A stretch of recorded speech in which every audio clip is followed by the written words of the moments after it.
Díaghuit agus fáilte. Let's look at the Irish word for get, which is feigh. For me, ní mhór.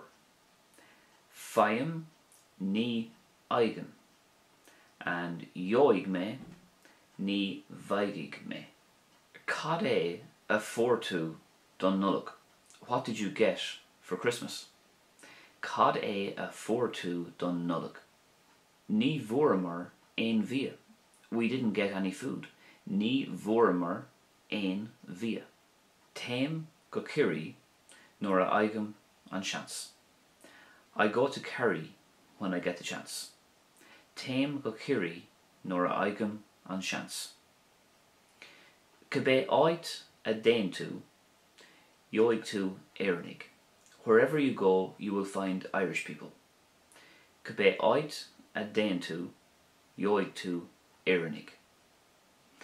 The word feigh can also mean to receive or to find, as well as to get, as you will have seen from the examples there. Okay, that's it for now. Thank you very much for watching this video.